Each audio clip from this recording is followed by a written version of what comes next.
ભગવાન કૃષ્ણ અને રૂકમિણીનું દિવ્ય દાંપત્ય જીવન આગળ ચાલે છે અને સમય જતાની સાથે ભગવાન કૃષ્ણ અને રૂકમિણીથી પ્રથમ સંતાન પ્રદ્યુમ્નનો જન્મ થાય છે.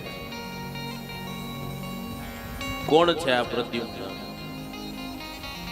પૂર્વ જન્મના કામદેવ છે. હવે આ પ્રદ્યુમ્ન 10 દિવસના થયા ને, એટલે શંબરાસુર આવી પ્રદ્યુમ્નને લઈ અને સમુદ્રના જળમાં ફેંકી દે છે. શું કામ?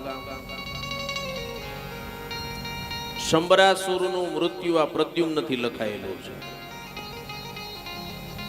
એટલા માટે પ્રદ્યુમ્નની ઉંમર માત્ર 10 દિવસની હતી. શંબરાસુર આવી પ્રદ્યુમ્નને લઈ અને સમુદ્રના જળમાં ફેંકી દે છે.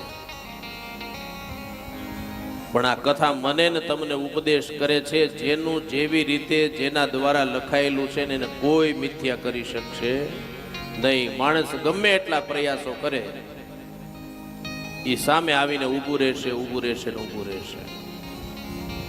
શંબરાસુરે પ્રદ્યુમ્નને સમુદ્રના જળમાં પધરાવ્યા, પણ ઘટના એવી ઘટી વહાલા ભક્તો, એક માછલી ઈ પ્રદ્યુમ્નને ગળી જાય છે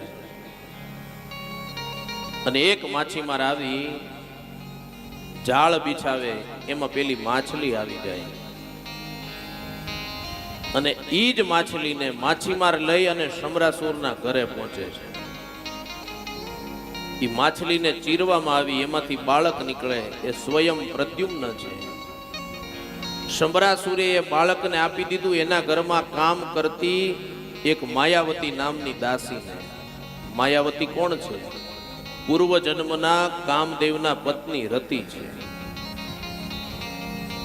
નારદજી આવ્યા, આ માયાવતીને દાસીને વાત કરી કે તમારે ત્યાં બાળક જે મોટું થાય છે ને, એ પૂર્વ જન્મનો જ તમારો ધણી, તમારો પતિ કામદેવ છે, એ પ્રદ્યુમ્ન બનીને આવ્યા છે. અને ધીમે ધીમે ધીમે સમય વ્યતીત થાય, પ્રદ્યુમ્ન અને શંબરાસુરનું યુદ્ધ થાય અને એ જ પ્રદ્યુમ્નના હાથે શંબરાસુરનો વધ થાય છે. કથા ઉપદેશ કરે છે, જે નિમિત્તે જેના દ્વારા જેનું લખાયેલું છે એને કોઈ મિથ્યા કરી શકવાનું નથી. તમે ગમે એટલા પ્રયાસો કરશો, એમાં ક્યારેય કારી ફાવવાની નથી.